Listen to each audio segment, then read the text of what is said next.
परमेश्वर के दैनिक वचन। जब तुम आज के मार्ग पर चलते हो तो किस प्रकार का अनुगमन सबसे अच्छा होता है? अपने अनुगमन में तुम्हें खुद को किस तरह के व्यक्ति के रूप में देखना चाहिए?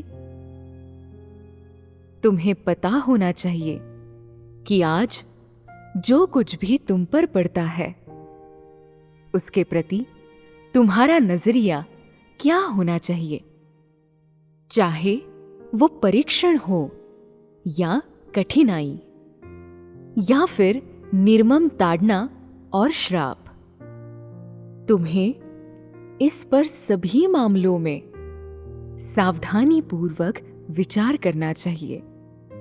मैं ये क्यों कहता हूं? मैं इसे इसलिए कहता हूं क्योंकि आज जो कुछ भी तुम पर पड़ता है, आखिरकार वे छोटे छोटे परीक्षण हैं जो बार बार आते हैं। शायद तुम उन्हें मानसिक रूप से बहुत कष्टदायक नहीं समझते और इसलिए तुम चीजों को बस बह जाने देते हो और प्रगति की खोज में उन्हें मूल्यवान संपत्ति नहीं मानते। तुम कितने लापरवाह हो, इससे पता चलता है कि तुम इस मूल्यवान संपत्ति को अपनी आंखों के सामने उड़ते एक बादल जैसा समझते हो। तुम बार बार बरसने वाले इन कठोर आघातों को संजोकर नहीं रखते। आघात जो कि अल्पकालीन होते हैं और नरम लगते हैं, बल्कि उन्हें दिल पर न लेते हुए और कभी कभार पड़ने वाली दस्तक समझते हो। तुम इतने घमंडी हो। इन भयंकर हमलों के प्रति, हमले जो कि बार बार आने वाले तूफानों की तरह है, तुम केवल हल्कापन दिखाते हो। यहां तक कि कभी कभी तुम अपनी उदासीनता प्रकट करते हुए एक ठंडी मुस्कान भी दे देते हो, क्योंकि तुमने मन में कभी नहीं सोचा कि तुम इस तरह के दुर्भाग्य क्यों झेलते रहते हो। क्या मैं मनुष्य के साथ बहुत अन्याय करता हूं? क्या मैं तुम्हारी गलतियां निकालता हूं? हालांकि तुम्हारी मानसिकता संबंधी समस्याएं उतनी गंभीर नहीं भी हो सकती है जितना मैंने वर्णित किया है। फिर भी तुमने अपने बाहरी आत्मसंयम के माध्यम से लंबे समय से अपनी आंतरिक दुनिया की एक उत्तम छवि बनाई हुई है। मेरे ये बताने का कोई अर्थ नहीं है कि जो एकमात्र चीज तुम्हारे दिल की गहराइयों में छिपी है वह है असभ्य गंदी भाषा और मुश्किल से पता लगने वाली उदासी, क्योंकि तुम्हें लगता है कि इस तरह के परीक्षण झेलना बहुत गलत है। तुम श्राप देते हो। परीक्षण तुम्हें दुनिया की वीरानी का एहसास कराते हैं और इस वजह से तुम उदासी से भर जाते हो। इन बार बार के आघातों और अनुशासन को बहुत अच्छी सुरक्षा के रूप में देखने के बजाय तुम उन्हें स्वर्ग द्वारा निरर्थक परेशानी पैदा किए जाने के रूप में या फिर स्वयं से लिए जाने वाले उपयुक्त प्रतिशोध के रूप में देखते हो। तुम कितने अज्ञानी हो। तुम निर्दयता से अच्छे समय को अंधेरे में कैद कर लेते हो।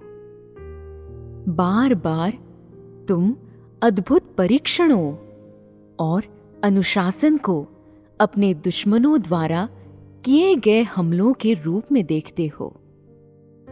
तुम अपने वातावरण के अनुकूल होने में असमर्थ हो और उसके लिए इच्छुक तो और भी कम हो, क्योंकि तुम इस बार बार की और अपनी दृष्टि में निर्मम ताड़ना से कुछ भी हासिल करने के लिए तैयार नहीं हो।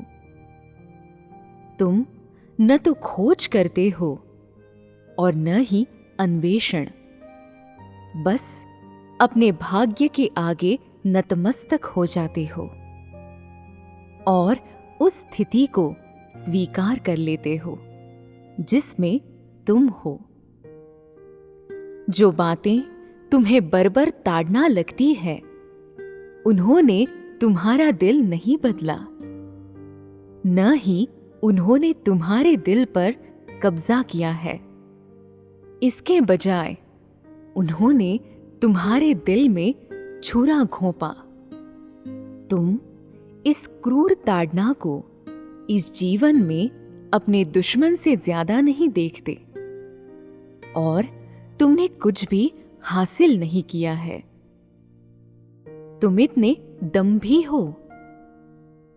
शायद ही कभी तुम मानते हो कि तुम इस तरह के परीक्षण इसलिए भुगतते हो क्योंकि तुम बहुत घिनौने हो। इसके बजाय तुम खुद को बहुत अभागा समझते हो और कहते हो कि मैं हमेशा तुम्हारी गलतियां निकालता रहता हूं। आज तक जो मैं कहता और करता हूं, तुम्हें वास्तव में उसका कितना ज्ञान है?